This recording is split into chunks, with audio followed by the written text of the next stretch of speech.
like to reconvene the Morganton City Council meeting for May 1st, 2023. We had a closed session earlier and no action was taken, so we'll go straight into the Pledge of Allegiance. I'll ask Wendy, Mayor Pro Tem, if she'll lead us in the Pledge of Allegiance.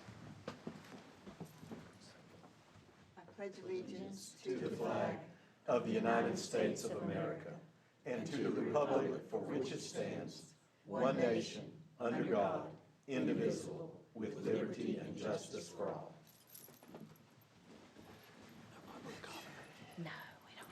This time I'd like to call on Reverend David Doster with Burke Community Bible Church to please lead us in an invocation. David, welcome.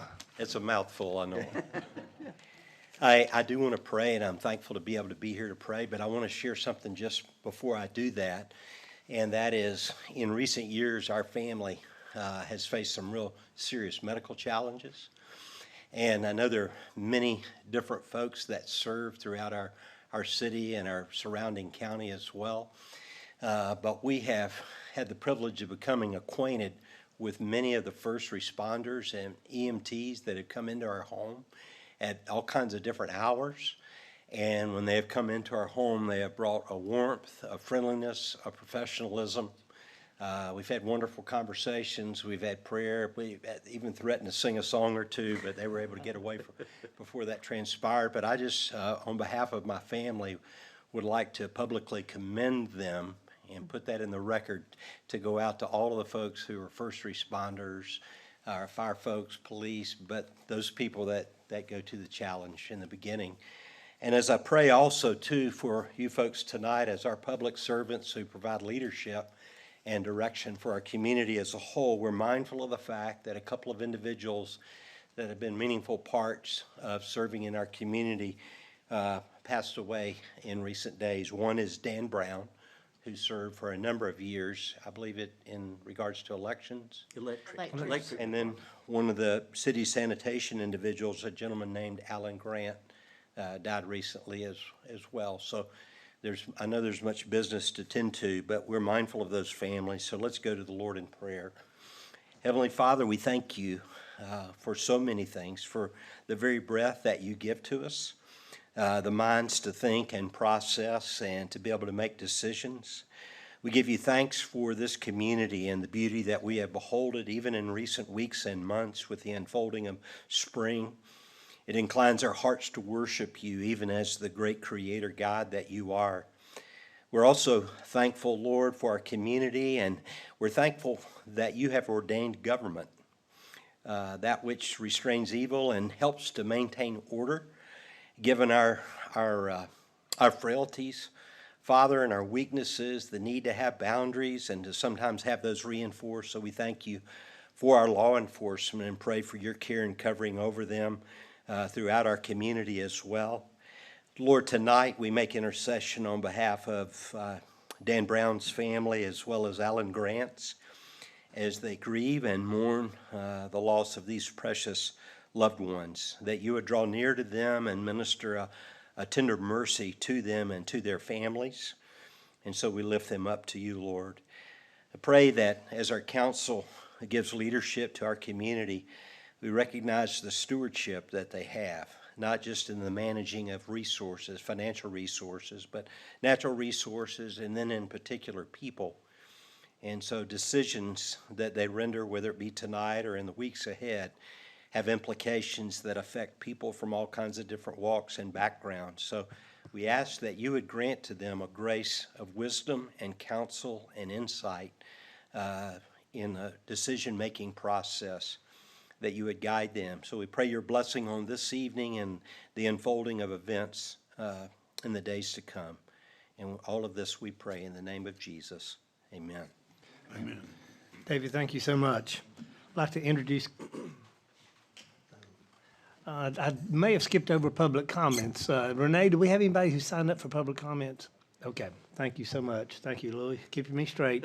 To my far right, my Mayor Pro Tem Wendy Cato, Chris Jernigan, City Council, Louis Vina, who gives us expert advice as our city attorney. I'm Ronnie Thompson, your mayor, Sally Sandy, city manager, Butch McSwain, City Council, Chris Hawkins, City Council, Renee Carswell, our recording secretary, and for our interpreters for the deaf, we have Danette Steele Bridges and Ernest Williams IV. Our first order of business is a resolution for a retirement. It's honoring Gary V. Beam. I'd like to read that resolution. Whereas Gary V. Beam was employed by the City of Morganton as truck driver in the Public Works Sanitation Department on March 21st, 1994, promoted to equipment operator 1 on October 19th, 1995, and transferred to maintenance worker 1 in the Public Works Street Maintenance Department on August 16th, 2001. Whereas Gary V. Beam has faithfully served and given of his time and efforts for the benefit of the citizens of the City of Morganton for 30 years and 4 months, and whereas Gary V. Beam retired from the City of Morganton as a maintenance worker 1 in the Public Works Street Maintenance Department on May 1st, 2023, and whereas the Morganton City Council wishes to officially recognize the contributions of Gary V. Beam and express their appreciation for a job well done, now therefore be it resolved by the City of Morganton that the mayor present this resolution to Gary V. Beam, adopted this first day of May 2023. Ronnie Thompson, Mayor, Sally Sandy, City Manager. To have a motion to adopt this resolution. So moved. To have a second? Second. Any discussion? All in favor say aye. Aye. The motion passes, and Gary was not able to be with us, so we'll make that presentation later. Okay. Let me get back on my page. Our next order of business are public advocacy issues and strategies. We have a proclamation for National Public Works Week, May 21st through the 27th. And it's going to be accepted by Michael Chapman, Public Works, and Brad Boris. And Brad couldn't be here, so just Michael. Just Michael Chapman. I'd like to read that proclamation. National Public Works Week, whereas public works infrastructure, facilities, and services are of vital importance to the health, safety, economy, and overall well-being of the people of Morganton, and whereas such facilities and services could not be provided without the dedicated efforts of public work professionals, engineers, administrators, and other employees representing all levels of government who are responsible for and must plan, design, construct, operate, and maintain the public works facilities essential to serve our citizens. And whereas it is vital that the public understand and appreciate the importance of the jobs performed by the dedicated employees of Public Works, and whereas it is in the public interest for citizens to learn and understand the importance of Public Works programs such as drinking water, sanitary and storm sewers, streets and highways, public buildings, and solid waste collection and disposal. And whereas the year 2023 marks the 63rd Annual National Public Works Week, sponsored by the American Public Works Association / Canadian Public Works Association, be it now resolved, I, Ronnie Thompson, Mayor of the City of Morganton, to hereby designate the week of May 21st through the 27th, 2023, as National Public Works Week with the theme of Connecting the World Through Public Works. Furthermore, I call upon all citizens in the community to gain knowledge of and maintain a progressive interest in the public works needs and programs essential to our everyday lives, and to recognize the daily contributions which public works employees make to ensure our health, safety, comfort, and quality of life. Proclaim this day, May 1st, Mayor Ronnie Thompson and Sally Sandy, City Clerk. I'll ask Butch McSwain if he'll make that presentation. I noticed Michael got a head start on me over there.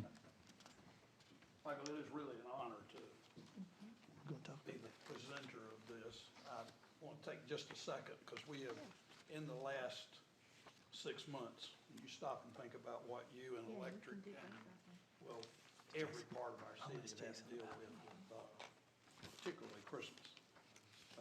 That required way beyond what we normally think of you guys, and you managed it magnificently. We've had winds like crazy.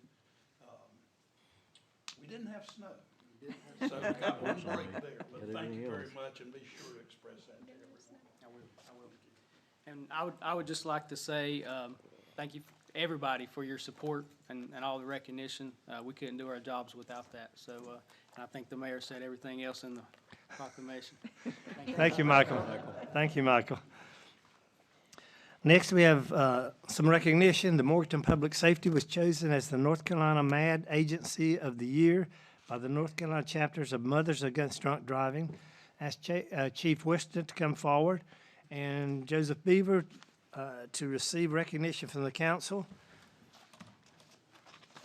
Chief, congratulations on the award. Would you like to enlighten us, please? This award, we were nominated by Lieutenant Beaver, our agency, to the Mothers Against Drunk Driving, the North Carolina chapter. And this recognition is in part from our efforts to deter drunk driving. It also reflects on our level of training that we give to every officer, all the way down to our newest hired patrol officer. And Lieutenant Beaver, we're very fortunate to have him that coordinates a tremendous amount of that training. And so being recognized for our criteria, which includes training, which includes DWI enforcement, it also includes educational component too with our city. And so Lieutenant Beaver and I went down to Cary last week to receive this award, where they recognized other agencies throughout the state. And we do consider ourselves fortunate to have that. We're coming off the heels of Raleigh PD receiving that last year. And so tremendous amount of effort on our agency to detect and educate our officers in prevent impaired driving. Not another single one. Before you sit down, Chief, we have something else I think we've gotten awarded, the Public Safety, the 2023 NCDOT Bicycle Helmet Initiative Grant. Could you speak on that, please, while you're up? Yes, Mayor. Lieutenant Alexander submitted to the DOT a bicycle helmet safety grant, and part of that will include also a educational component, as well as some bicycle rodeos, which we will coordinate, that are coming up soon here in the spring. Some of those efforts and activities we have sorely missed prior to COVID, and so we're going to be hitting the ground running this spring, and protecting those heads of our youngsters and all across the city. So there will be free helmets, correct? Helmets, that's right. Yes, sir. Okay, 100 of them. 100 of them. Okay, thank you so much. Yes, sir. Thanks for all you do. Congratulations, guys. Thank you.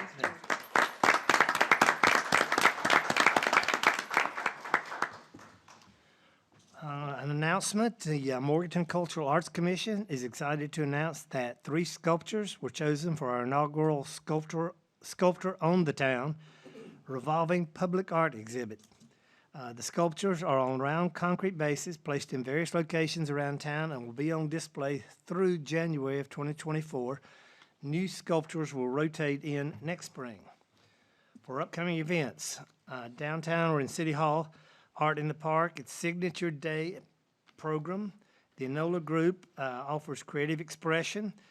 They have programs that include art by way of painting, music, theater, pottery, fabric, and mixed media. The goal is to provide meaning activities that enrich, enhance, and expand a person's life. The Enola Group finished works are currently displayed in City Hall through the end of May 23. The American Red Cross Blood Drive will be at the City of Morganton, be in Council Chambers Thursday, May the 11th, from 9 a.m. to 1:30 p.m. It's open to the public. The Farmers Market are on Wednesday from 11 a.m. to 2 p.m. at 111 North Green Street, May 3rd, May 10th, May 17th, 24th, and 31st. Farmers Market on Saturdays from 8 a.m. to noon at 300 Beach Street, May 6th, 13th, 20th, 27th, and June the 3rd. The TGIF 23 free summer concert series this Friday includes The Dancing Fleas from 6 to 10 p.m. On Friday, May 12th, Chris Taylor and the Rumor from 6 p.m. to 10. Friday, May 19th, The Mood Ring, again the same times. And Friday to May 26th, Baby Black. And Friday, June 2nd, Moose and Friends. So please come out and see The Dancing Fleas this Friday. At Comma, our Performing Arts Center, Chicago is being presented tomorrow night at 7:30. The College Street Recreation had scheduled the first annual indoor triathlon. That has been postponed to another time. There's a Hall of Fame banquet for the Recreation Department. The tickets are required and are available. It'll be at the Community House Thursday, May 25th at 6 p.m.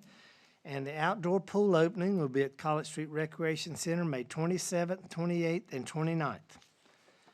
Next on our agenda is the North Carolina Municipal Power Agency. Sally, will you cover that? Yes, so continuing to work in the budget season with what our wholesale rates are gonna be, so we can work back into the retail rates. And once again, would like to express condolences for Dan Brown and his passing, and to his family. Dan has been instrumental in public power in North Carolina for decades, and a really strong representative for us from here at the state level and the local level. Next, we have the consent agenda. I believe there are 5 items. Sally, would you cover those? Absolutely. Would ask that you consider approving those in a single motion unless you want something taken off, either the audience members or the council, and discussed separately.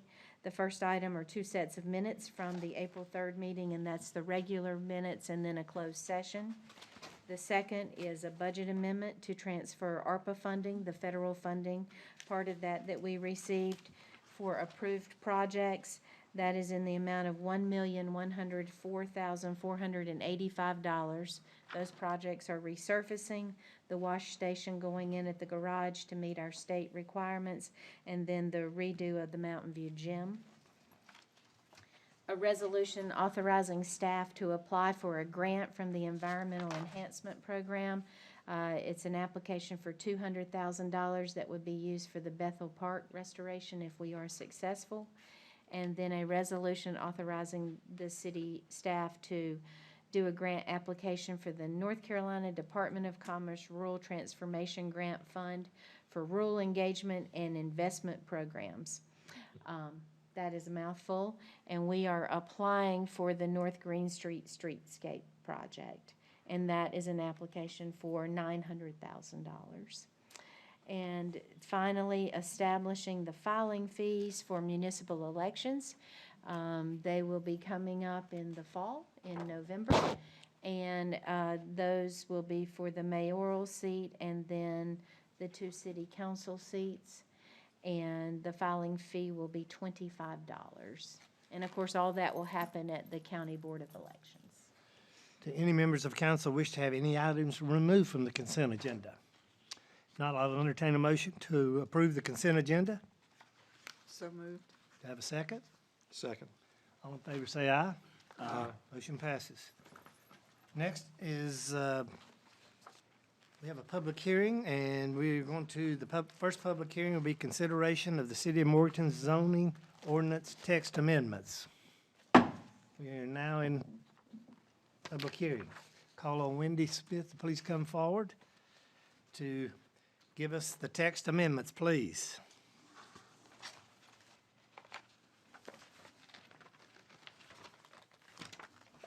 Good evening. I have a presentation, which I can put that on the screen, to just run you through the basics. You've got the full text of the many pages of the zoning ordinance, but just what the changes are. The 4 areas of changes are changes to the setbacks to support townhome-style development, those connected type units on individual lots, to clarify some of the performance standards and to provide additional options for performance standard points. A couple of minor changes to be compliant with Chapter 160D, the state statute, and some minor amendments to make some modifications or clarify current requirements and address some typographical errors. So I'll take you through some brief summaries of those changes.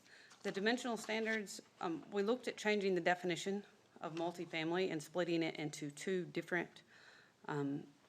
definitions, talking about units that are on top of each other and units that are side by side, to really split out and enhance the performance standard portion of our code, where we look at what the building looks like rather than some of the more specific regulations. And we have discovered that somehow in the changeover of the scheme, where we used to allow planned unit developments, there was a piece missing in the table that allowed you to do townhome developments that were side by side. It said you could, but then it said they had to be 5 feet apart. So we're changing that to allow them the 0 lot line setback. And in looking at that, we looked at some of the more successful townhome developments in town and set the other standards around what those developments had already had. However, in looking at that, we noted that we'd like the garages to be set back from the street so that you can park on the street behind those, or sorry, off the street behind those, and your car would not be overhanging the street. So that's the reason for the 18 feet for the garage in that area. Because typically those type of homes only have a one-car garage, but they may have two people living there and two cars, but we didn't want them to block the alley, and they are required to be alley loaded. We also looked at a gradation and height based on the number of percentage points received with the performance standards. Currently, if you got basically any number of the performance points, you went straight up to the 65 feet in height in the CBD and the HID zone, and we said maybe to get those type of points, you needed to earn a gradation in height from the standard 35 that you would have had normally. So we split that up into lower level points, you get your 50 feet, and then if you do a few more things, you get your 65 feet. For performance standards, we gave a lot of new options. We were hearing from some of our community that maybe some of the options we had didn't work well for them, and also at some recent conferences and things, we were exposed to some other ideas.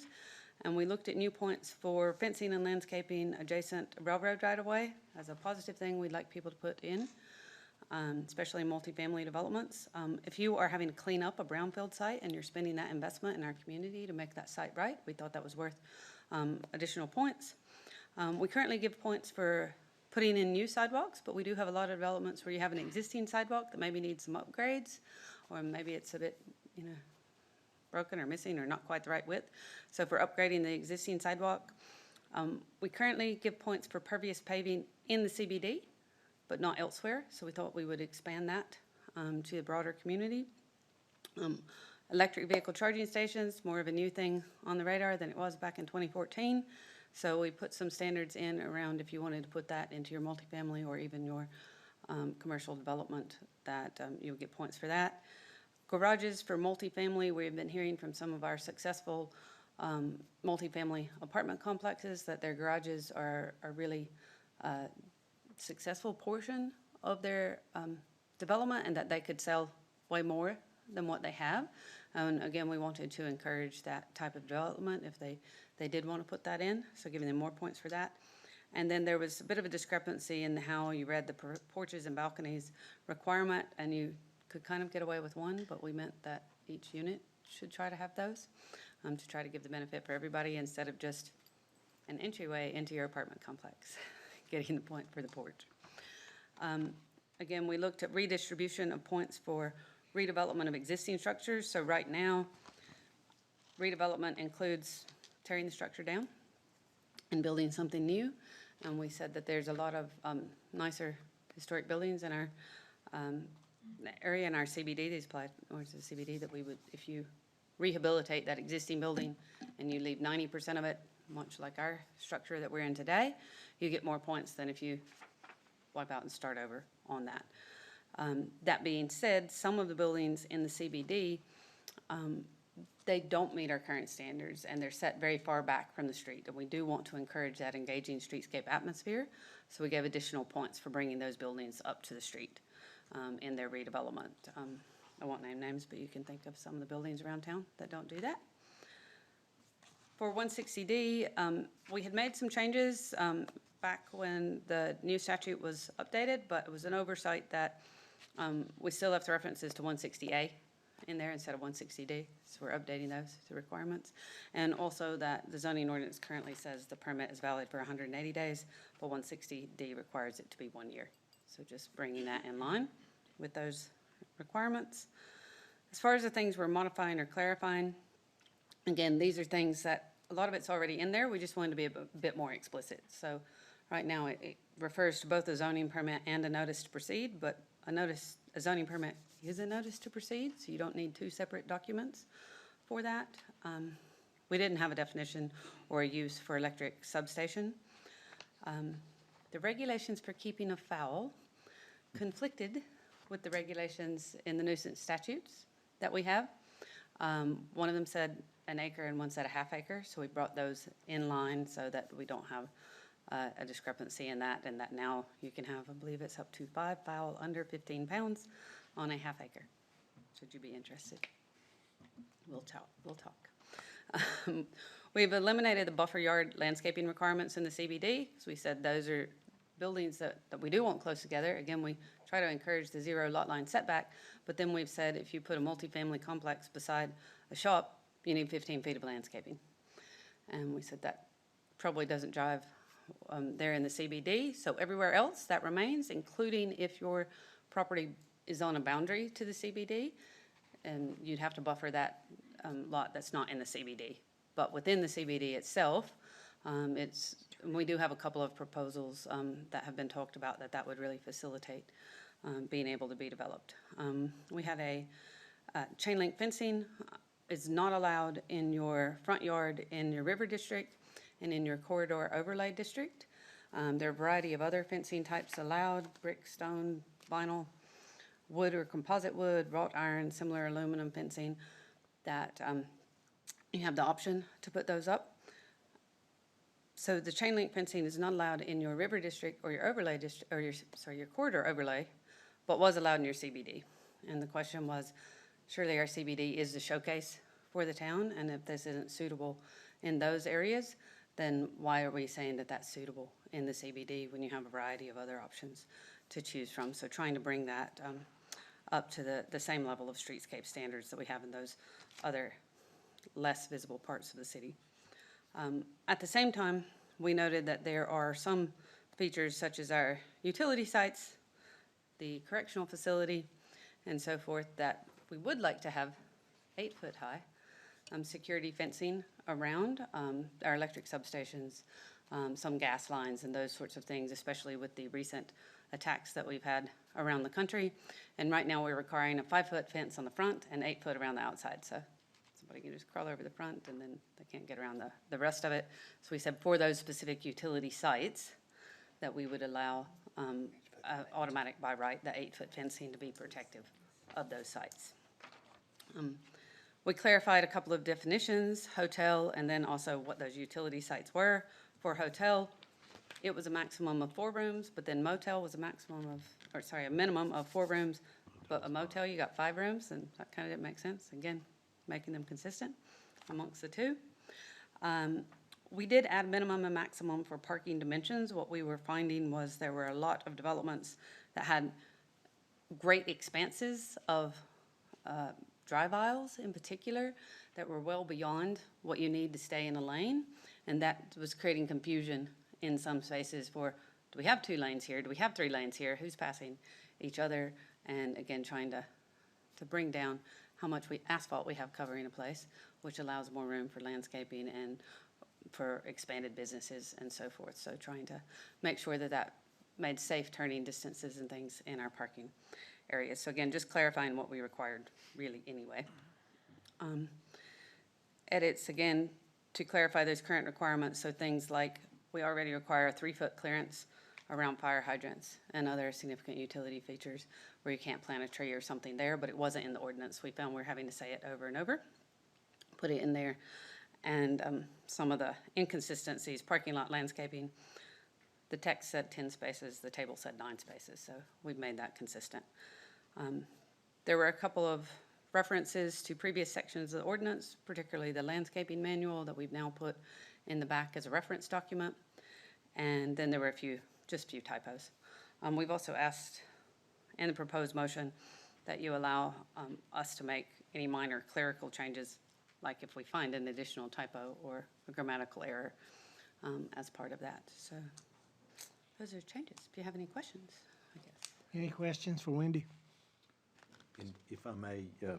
Mayor, you may note that this has already been approved. By the Planning and Zoning Commission, so it did go to Planning and Zoning Commission on April 13th, and there was a 8-0 vote of support for that.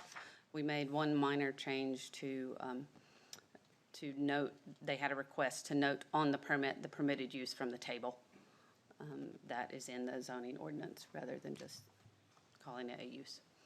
So. Thank you. And I would note that we provided for you an email with some concerns about some of this for you to have for the public hearing. Okay, this is a public hearing. call on, if anyone would like to speak, please come forward, give us your name and address, come forward.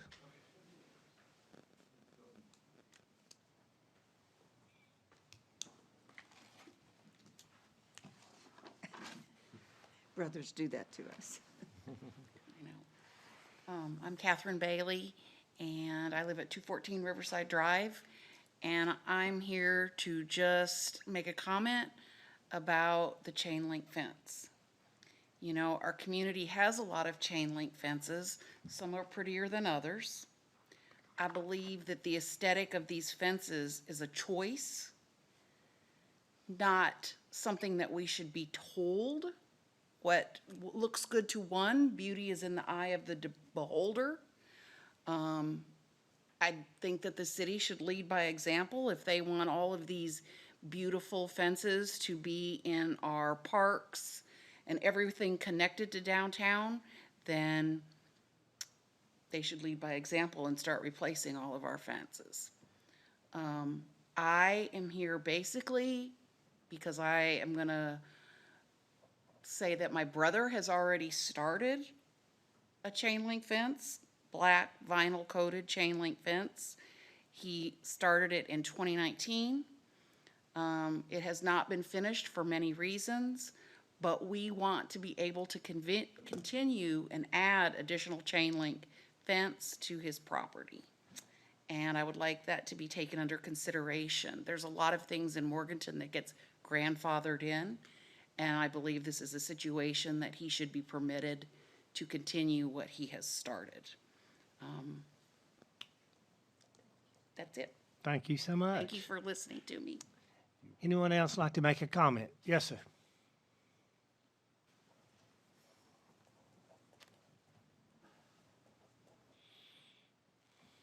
Hello. My name's Jeff Francis. We're talking about 309 North Sterling Street as the property.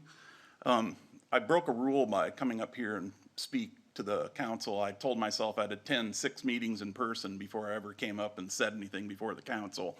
But this was somewhat of an urgent matter. I've spoken to many of the council over the last few years about concerns with the city administration and the zoning documents and et cetera, et cetera. This is kind of a real-time issue, so I thought it was important enough to get up in front of the microphone and raise some concerns. I have to thank Director Smith for pointing out in a meeting with her that this zoning change was coming into play at this council meeting. I try to keep up to date on what's going on with the city via YouTube or minutes. On the website for zoning, the last zoning meeting, I think it's the commission, the zoning commission, the last minutes on the website are from February 2022. So I went back after the heads up from Wendy Smith that this was on the agenda. So the only way you can find out about a change like this is if you watch the YouTube channel. It was a 1 hour and 11-minute meeting going over these changes at the zoning commission. So it's a difficult thing for the citizens to opine on zoning changes when at this point there isn't even any minutes to the zoning changes made available to the public to comment on. And I think that's kind of a procedural flaw on the city's part when it comes to making significant zoning changes. That, you know, that was the first time. Have you seen the presentation for what happened at the zoning minutes, the PDF that was just shown, the slides? So what we're talking about here is 2 types of actual chain link fences that aren't coated, and vinyl coated chain link fences. They're being lumped in now to one. And historically on the front of the CBD, you could have vinyl chain link fences, and that's what I did. And now that won't be allowed to happen after this change if it goes into effect. I think there's an important part of our process here that zoning needs to plan our city in the large, and this is just repeating email sections that I sent to you. But when it becomes in the small so much, then I think what the council really needs to consider is this change a real interest in the public good? Is there public harm by not doing a change like this? Or is it public good to specify colors and fence choices. Yes, there are other choices, but like a brick fence or a stone fence that would cover hundreds and hundreds of feet, it's not a realistic choice.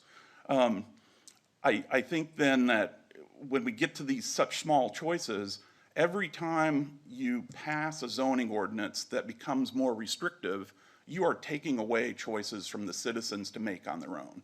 And this becomes so totalitarian, authoritarian, that it just doesn't seem right in the end. That I get that we need to plan big aspects of our city, but when we start to get to this level of choices and aesthetics, then I think it's an overreach on the government's part to say it's in the public good when it just seems to be in some people's choices good.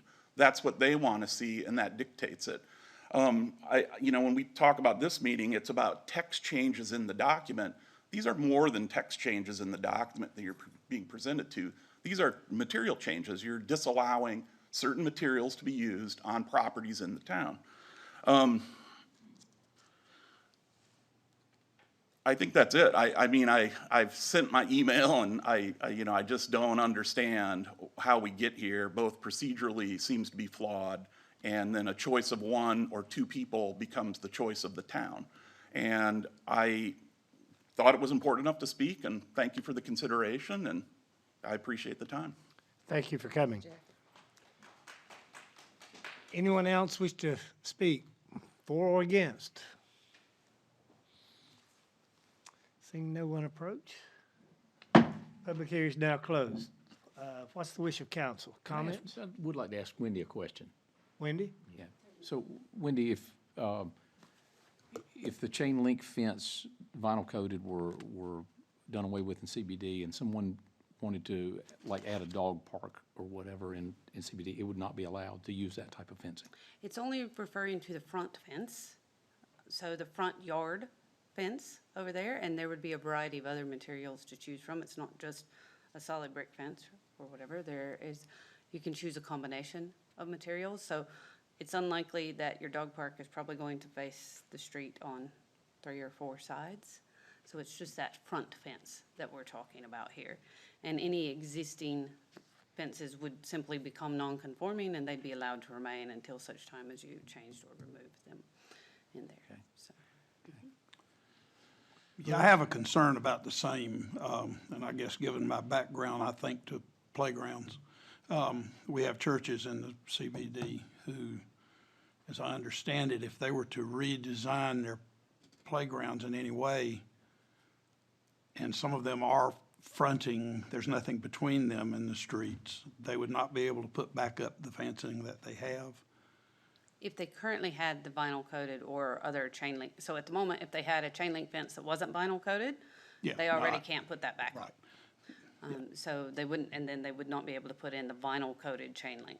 They would be able to put in, and I would actually encourage a variety of open work fencing of some sort, but without, not the chain link. So As I understand it, daycare centers and other public facilities like that, other than daycare centers, are pretty well restricted by what they can do for the safety of the kids with latchable gates and all those kind of things. And I'm just not sure if we're not putting this out of the practical ability of those type things financially to meet these standards.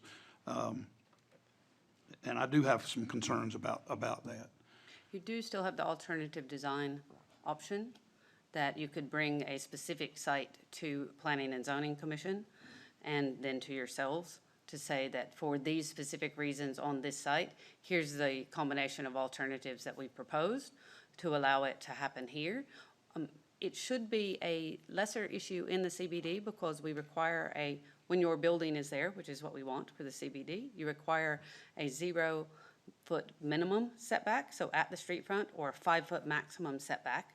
So the idea is to not need those fences along those streetscape, that you'd be building up to the street front. But in those other areas, if there were specific considerations, such as the park space, I think that's something that definitely would be worth bringing forward to planning and zoning, and then to yourselves for whether or not there's an alternative design of that mixed with landscaping or some other materials to allow that to occur, without saying that everyone in the CBD can go put up a long line of chain link fence along through there when previously it's been supported that that's not an appropriate material for those other main corridor districts. I feel differently about the vinyl and plain. I mean, I agree, it's unsightly. Changing the subject for just a second, I do want to compliment you on the way you prepared and presented the changes to us. The footnotes and being able to look at one time was excellent, and thank you for doing that. Other comments? I'm still having a problem, I think, with the chain link fence. I know there's one project that we're hoping to see built in the CBD that is planning a dog park, and I think that would probably be necessary in the design that they're proposing. So I'm still struggling with that. I'm not sure of the procedure. I mean, that's the only question I have through all of it, and I've read it several times. Are we approving all of it? Do we accept this one to be relooked at? It's Or up to what do we do? you. If you want to change any of the recommendations or remove them, just, you would need to make a motion first to remove that or alter the wording in it. And then if that is approved, then you could vote on the rest as a separate motion. Or I guess you could make a motion to approve the whole thing except, With the exception of. yeah, you could do that. I just think we need to look at expense as well as, you Yeah. know, the aesthetics of it. And I think that there has been some concerns arisen, and take the time to look at it and see what we want, because we can determine some aesthetics with it, but at the same time, that there might not be the cost prohibitive things that might happen. So that would be my concern, is to look into it a little bit more before we accept that one. And I will make a motion, Mr. Mayor, if it's Okay. time, but I'm not exactly sure how to read that, but I will accept all the proposed changes, but take out the change about not allowing chain link fence In the CBD. You- in the you CBD, want- vinyl coated. That's I wanna already in there, so clarify. So we, you wanna, you're saying you would like to leave it to as leave is, vinyl, which right. allows the vinyl coating. Coated chain Right. link. Okay, okay. But add the wanna make vinyl coating. I would second Except for that. that, all the rest of the changes you would, Yes, okay. Yeah. yes. I'll ask our city attorney if that motion needs to be read. I need to read this amendments to dimensional standard. That would be, which One is that? section is that in? Is that in number 2, Wendy? That's number 3, isn't it? Amendments to the zoning ordinance to align, no, Chain link is in section 4, Yeah. it's- minor edits. okay. So I'll make a motion to approve amendments for minor edits to modify and clarify requirements and address typographical errors. This action is consistent with the approved land use plan as it provides clarity on requirements and corrects errors in the current zoning ordinance, with the exception of the allowance of vinyl coated chain link fence In the in the CBD. CBD. In the In CBD. the CBD. Okay. I'll second that. Okay? Got a motion? So the motion is only as to item number 4. We'll address the others in a separate motion. That's probably the cleanest way to do it. Okay, I have a motion for item 4, under amendments. All those in favor, say aye. Aye. Motion I second. passes. Okay, I'll need another motion for 1, 2, 3, and 5. I was going to say, I think you can do them, if you wish, do them all, the rest of them together. Yes. Okay. I need a motion from council. Do they need to read them out, or can they say I think you 1, can 2, reference 3, the- and 5? Okay. I make a motion to accept the amendments in 1, 2, 3, and 5. Have a motion to have a second. Second. Thank you. Any discussion? All in favor, say aye. Aye. It passes. Okay. Next is Another CBD. public hearing. Yep. Next, we have a public hearing and consideration of the City of Morganton Community Development Block Grant Entitlement Program for fiscal year 2023, 2024. Public hearing is now open. I'll call on Lisa Helton to give us some information, please. Good evening to everyone. Thank you, Lisa. The purpose of this public hearing is to receive input for the fiscal year 2023 CDBG action plan. This will begin July 1st of 2023 and go through June 30th of 2024. This is our entitlement program that we have every year. This is the 4th year in our 5-year consolidated plan. This year, we will be receiving $198,338. We're getting a little bit of a raise. So with that funds, we still want to continue with the activities that we have been doing.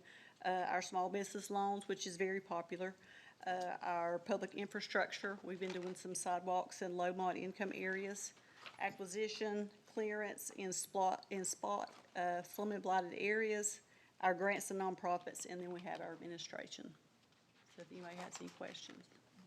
And I will just add to that, the small business loan, since we started that in 2005, we have done $905,000 worth of loans. We have supported 30 new or expanded businesses.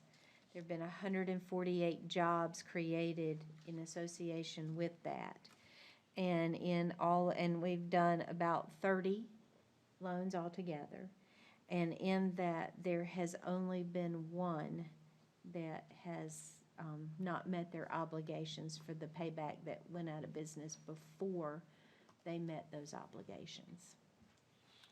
Lisa, thanks so much. This is a public hearing. Would anyone in the audience like to speak for or against this CBDG program?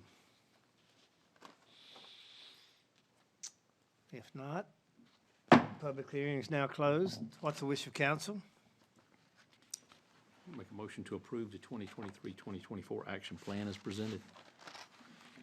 Okay, the action plan for the CBDG. Yes. Yes, and it's just the one-year plan. Okay. The 5-year consolidated plan, we've already done. Thank you, Chris. I have a motion. To have a second? Second. Thank you, Wendy. Any discussion? All in favor say aye. Aye. Motion passes. Thank you for all you do, Lisa. Okay. Now, along with that, we have to adopt the actual project budget ordinance, which is the budget to accept the 198, basically. Okay. What is the wish of council? I enjoy making motions to accept money, so I make a motion to adopt the CDBG 2023 project budget ordinance. Thank you, Butch. I have a motion to have a second. Second. Thank you, Chris. Any discussion? All in favor say aye. Aye. Motion passes.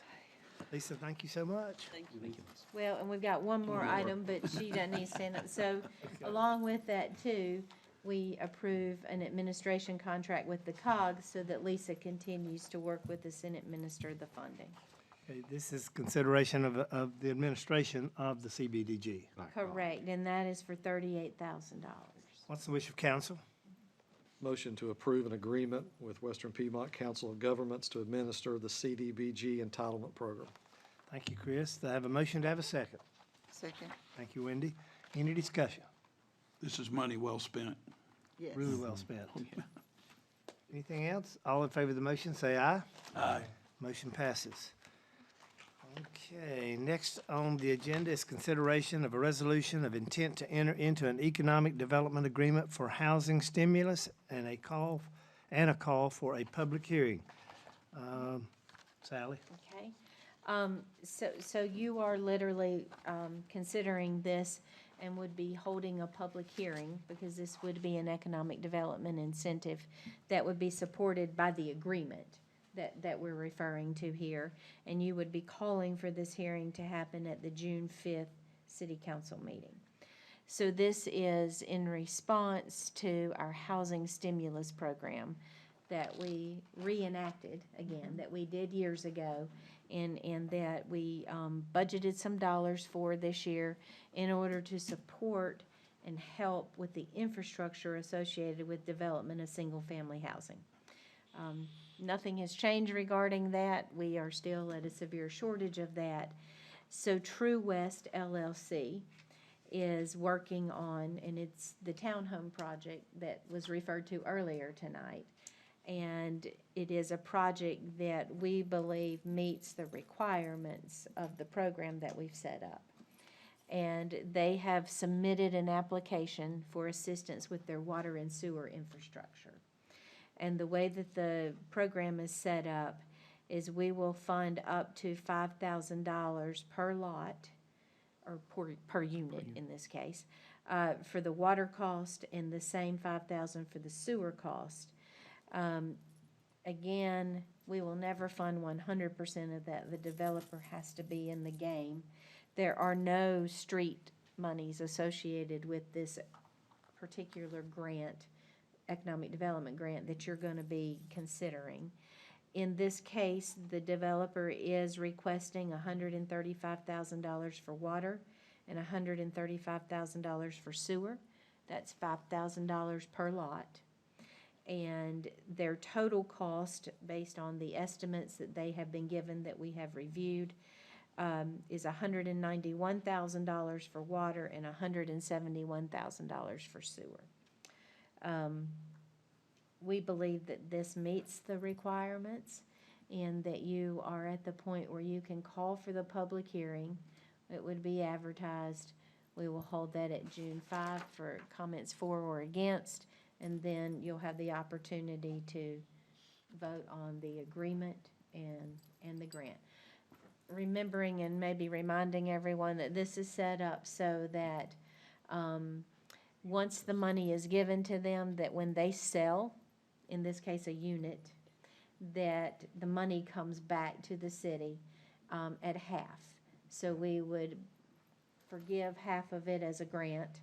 They would pay back half of it as a deferred loan. And if at the end of 7 years, all of these are not sold, the developer owes that money back. And we would take a deed of trust. To owes the half back. Yeah, right. Correct. They would owe their half back, and that we would take a deed of trust on this so that we would have a lien against the property. And as each one would sell, we would reduce the deed of trust. What's the wish of council?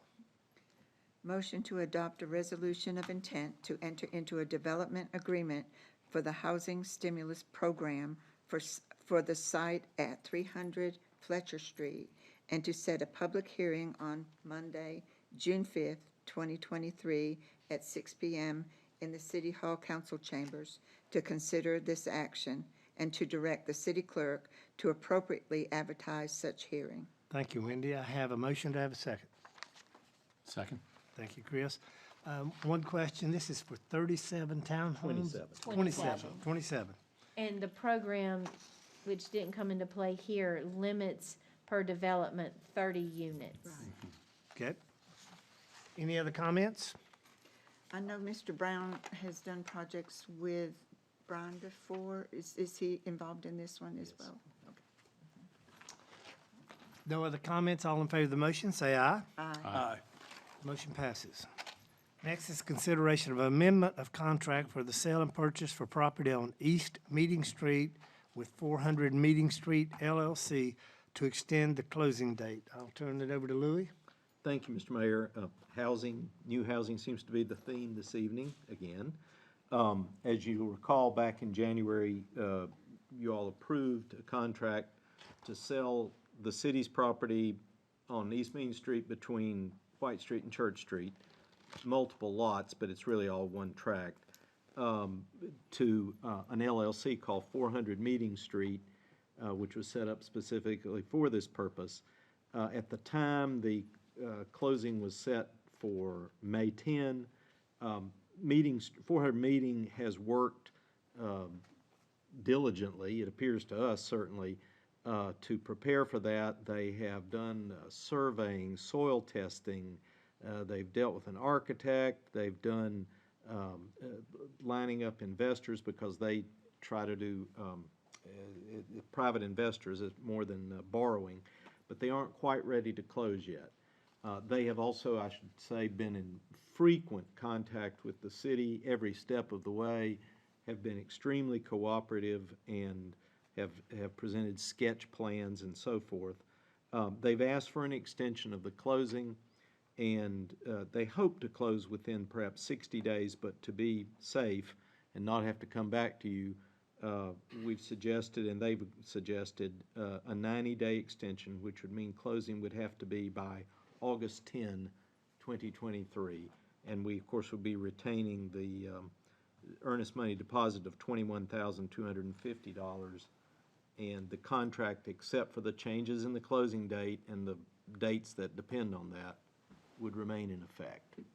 And you'll recall the original contract allowed for an extension as long as they were working that, yeah. toward Right. an eventual closing. What's the wish of council? Make a motion to agree to and accept an amendment of the contract for sale and purchase with 400 Meeting Street LLC to extend by 90 days the closing date on the sale, closing to occur no later than August 10, 2023, and further to authorize and direct the mayor and city manager to execute all necessary documents. Thank you, Chris. I have a motion to have a second. Second. Thank you, Wendy. Any discussion? All in favor say aye.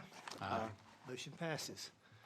Next is consideration of appointments of the Imagine Morganton 2040 Comprehensive Land Use Plan Advisory Committee.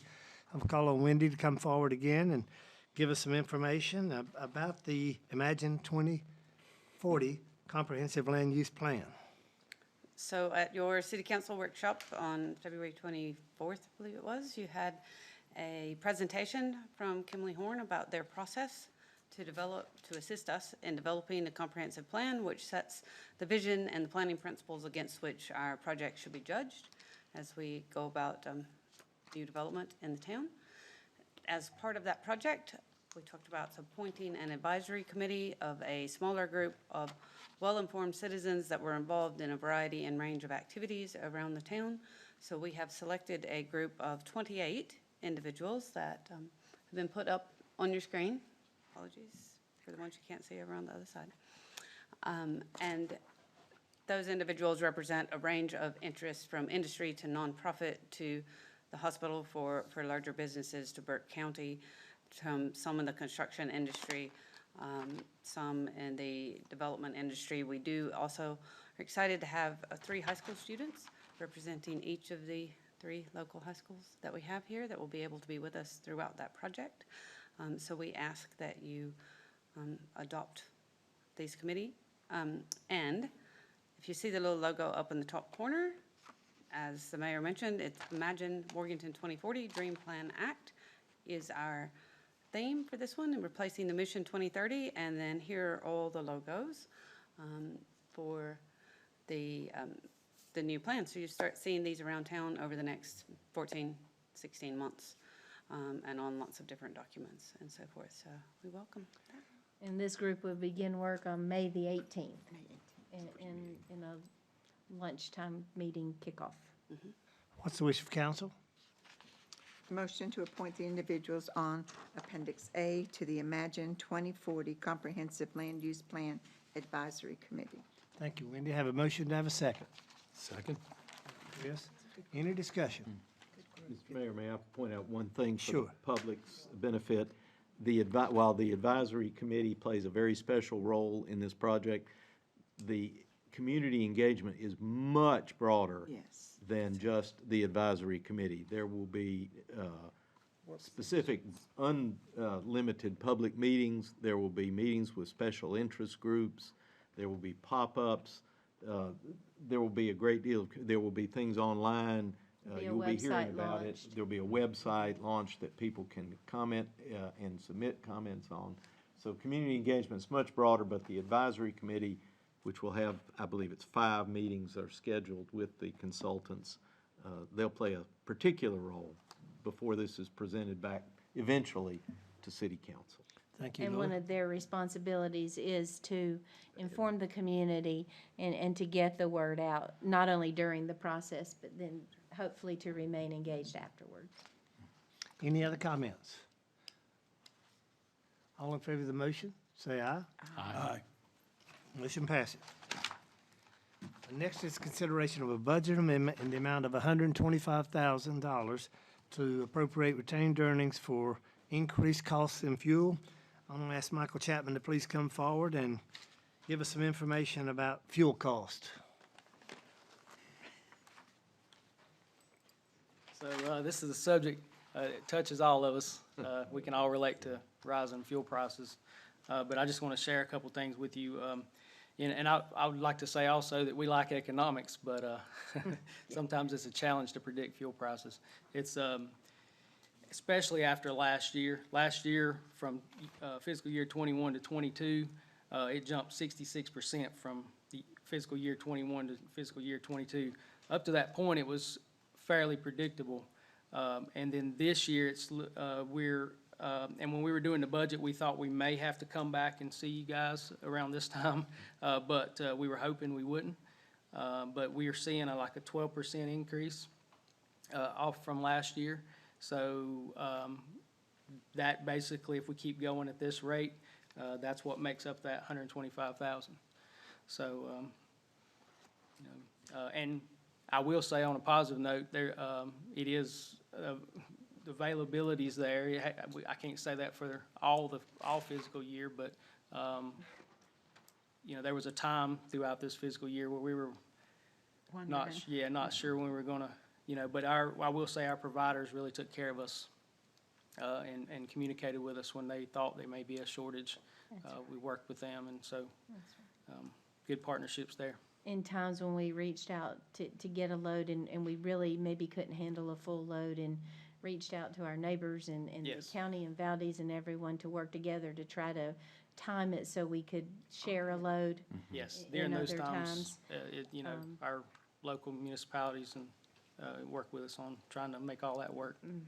This $125,000 amendment will bring our total appropriation for this year to $550,000.